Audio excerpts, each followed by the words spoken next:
Hi, this is the video for Mr. Abernathy's 12th grade English Language Arts class, going over the week at a glance for April 27th through May 1st. First, I want to say I hope everyone is doing well. It's been great to hear from the seniors that I've heard from and the families that I've heard from. I hope everyone's doing well. If there's anything your family needs that the district might be able to provide, let me know, and we can reach out and get you connected with those resources. As far as this week, what your students are going to do, they're going to do some work around theme and continue the work with the poets they have been working with back when we were in school. So looking at a couple standards, can they identify a theme and can they answer a prompt? So some pretty straightforward standards, which hopefully gives them some flexibility to do some fun work. So first, as always, this will be as a Canvas discussion. So parents should have an observer status now. They can see what's going on if their student is posting, and you can facilitate a conversation around that. Could be helpful for you and your kids. So first off, students are going to read one of two options. First, we chose a poem, it being E. Cummings, If There Are Any Heavens. I think it's a beautiful poem, one of my favorites.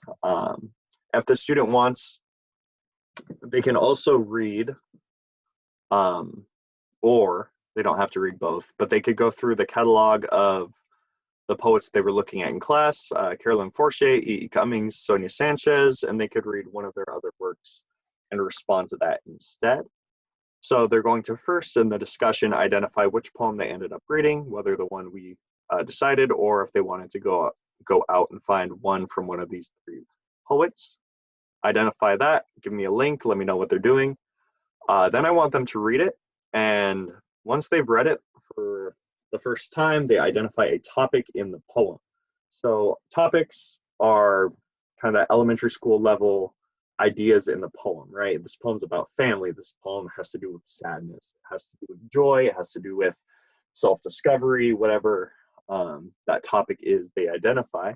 Then they're going to go back and read it a second time with that topic in mind. And they're going to answer in a short paragraph, what is something the poem reveals or says about that topic? And that's how we move from this idea of topic into this deeper, more particular idea around theme. So to get students associated with theme, we have a couple videos, and we differentiate the difference between topic and theme. So topic could be sadness, where the theme is sadness is an important part of the human experience. So their short paragraph would be exploring that idea where sadness is an important part and how the poem reveals that or demonstrates that in maybe a novel way. Then down below, we give an optional college preparation task. So many of our students are heading off to college next year or in the next couple of years, and I don't want them to be caught off guard when their professor assigns kind of a vague paper in response to something they've read or have been working on. So imagine they're in an English 101 class, a 201 class that maybe everyone has to take, and they have to read this short story, and the professor says, okay, now write a 5-page paper about this short story. And that's all the parameters the professor gives. I don't want our students to be caught off guard, not knowing how to write a paper without being told what to write.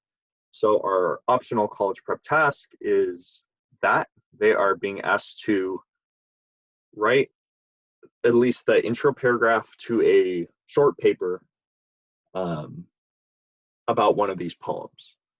So they would formulate their thoughts into something like a thesis and outline the thesis and what the paper could be about. I think this is so important because it gets students, one, to have some ownership over their writing, and two, to be able to write about what they care about and invest themselves and their own interests in their work. And writing devoid of your interests is not fun to write, as I think we all know. So I gave an example here comparing E. Cummings, If There Are Any Heavens. to the Confucian doctrine of filial piety, which shows up kind of this love and reverence for our families. So going from this modernist poet, E. E. Cummings, to this almost ancient Chinese doctrine of loving your family, and seeing how do those ideas compare, what's similar, what's different. Let's explore that idea, because I'm just guessing maybe no one has. So, and that's the new cool part of English language arts, and where this writing becomes real, is when you actually get to take two dissimilar things and figure out how those juxtapositions reveal something about the world. So feedback, as always, students will get feedback. If you've seen your students post so far, you've seen I've responded, I've pointed out what's been working well, and maybe pushing their ideas further. See, like, hey, did you think about this? Let's explore this as well. As well, at the end of the week, I'll be posting those complete, incomplete grades, not real grades, via parent view. Basically, did your student respond or did they not? When this video is done, the link will be posted right here. And optional, if you want to have a conversation around this with your scholar, go ahead and read one of the same poems they read, and figure out with your scholar, hey, what are two possible themes in this poem?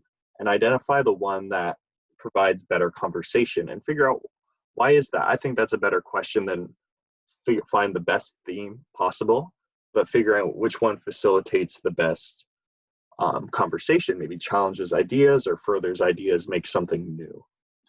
Office hours, 10:30 to 11 on Monday. I know last week was a pretty quick turnaround. We didn't get a lot of seniors, so I hope to see more this coming Monday. The link will be on Canvas shortly before the meeting. Let's hop over to what your students will actually see. So they will pop up here. I'll switch out last week's discussion and post with this week's. So they'll click on the discussion, and they will see a very visually appealing discussion forum. There we go. So they're going to read this poem here, or probably read a poem from one of their poets they were previously looking at. They will then go through the same instructions I just detailed. They have these resources if they're stuck, and I go to a little bit more detail on the college prep task there. They'll then type out their answer in this little reply thing and hit reply, and then they'll be able to see everyone else's work as well. So that's their task for this week. I hope that's straightforward, and please email if you have questions. I also have this Google Voice number, so if you want to shoot a text, if that's easier, have your student reach out, pop in office hours as well. I, again, hope everyone's been doing well, and hope to see you all in person soon.